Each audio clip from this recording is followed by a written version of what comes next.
I have a question for you. Have you ever been walking your dog and had another owner and their dog completely cross the street to avoid you? Well, most pit bull owners, including myself, have that story to tell of their family pet. Destructive myths, unreliable stereotypes, and inadequate owners make it very hard for the progression of these animals. And I'm going to tell you why that should stop. So, to start off, I have 3 myths I want to share with you. The first one is that pit bulls don't feel pain.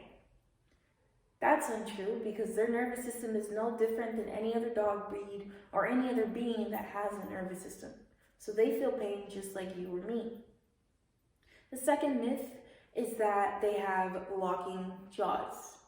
And Dr. Brisbane of the University of Georgia has concluded that there's no evidence of a locking mechanism in relation to the jaw or teeth of the American Pit Bull Terrier.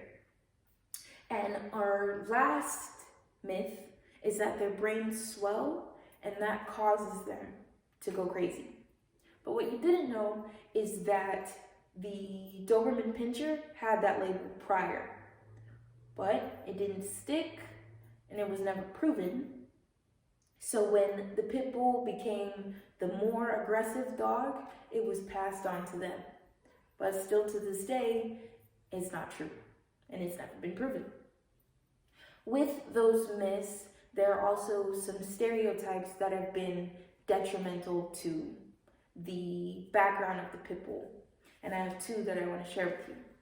The first one is that Pit Bulls are born aggressive.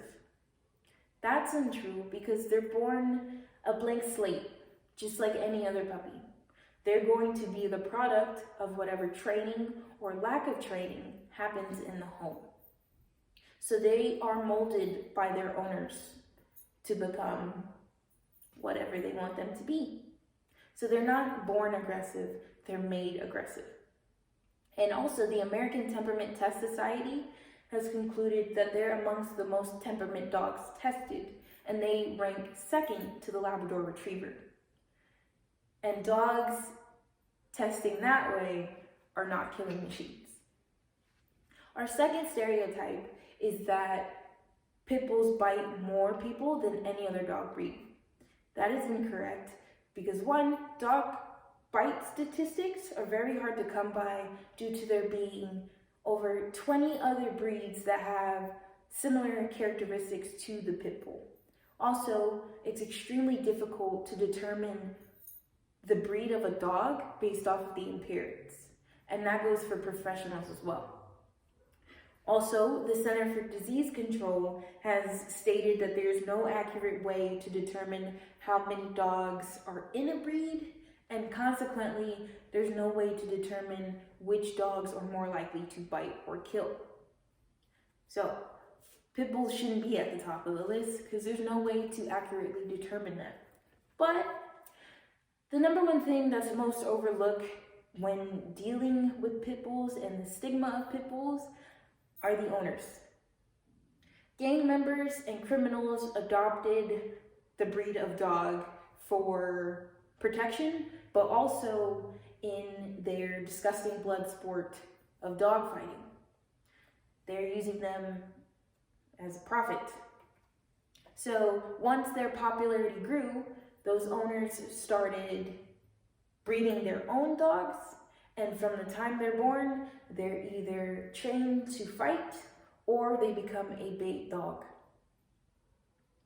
And you have to look at the owners because they're the ones that make the animals aggressive.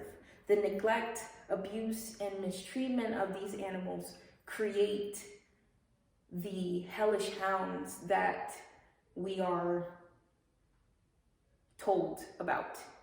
And that's completely untrue. These disgusting owners are creating these monsters for profit, and the only one losing is the dog. That should end because pit bulls are extremely loving and caring, and if you've ever met one, you would know that they're not killing machines.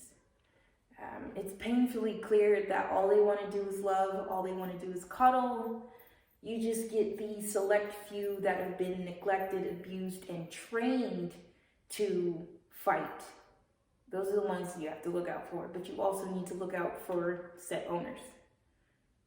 But one day you could get a pit bull to smile at you. Hopefully you get to experience that.